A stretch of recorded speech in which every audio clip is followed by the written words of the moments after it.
di case chiuse in inverno che non producono neanche rifiuti, quindi pagano per qualcosa che non producono, e a maggior ragione per quelli che sono molti, perché anche molte case sparse di campagna, come dire, sono diciamo di proprietà, forse di più, di proprietà di chi viene da fuori, e quindi diciamo così. Perché questo ragionamento va ad incidere il doppio, lo stesso incendio di Calvino paga il doppio per le due case che possiedi, di fatto, paga il doppio, perché è sempre la stessa persona fisica che paga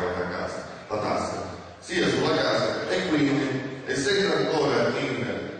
regime di tassazione non di tariffa, ma di produzione, cioè a maggior ragione se uno ha una casa chiusa al mare e non produce rifiuti, non soltanto paga per qualcosa che non produce, ma dentro la paga per un servizio che non ottiene. Sul fatto che ci saranno maggiori spese rispetto alla funzione delle spiagge, mica noi possiamo dire che le spiagge sono soffrite soltanto di chi ha la casa in mano. Quello è un servizio che si dà, di cui soffriscono tutti, sia chi da Caroligno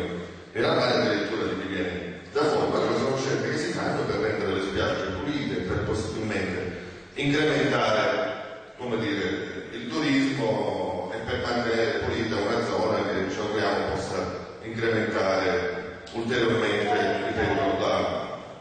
ripeto, il giro di soldi, di affari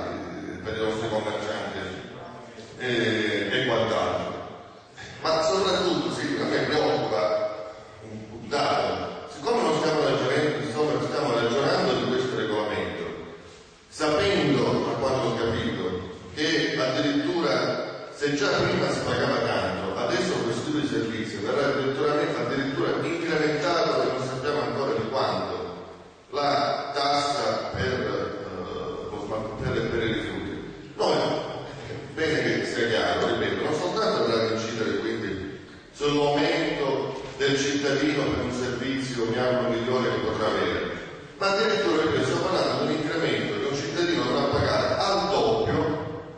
avendo, ripeto, possedendo una casa a Caroligno, una casa al mare, in cui da una parte di quel servizio viene derogato. Praticamente per il servizio che aumenta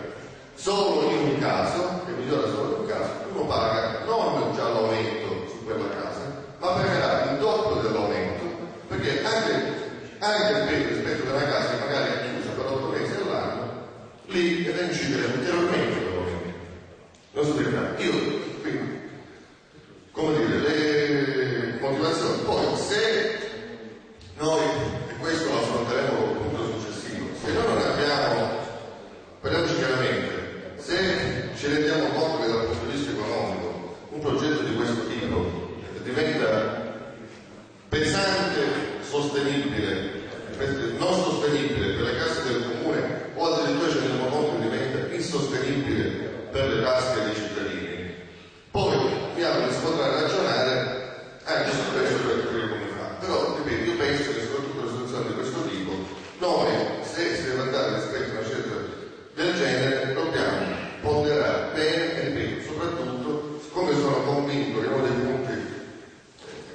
più qualificanti del rapporto tra cittadino e pubblica amministrazione è il rapporto di tasse pagate e di servizio erogato e ricevuto, ripeto, immaginare che noi si possa far pagare per uno che ha una casa chiusa 8 mesi all'anno per un servizio, oppure che ci abita per un servizio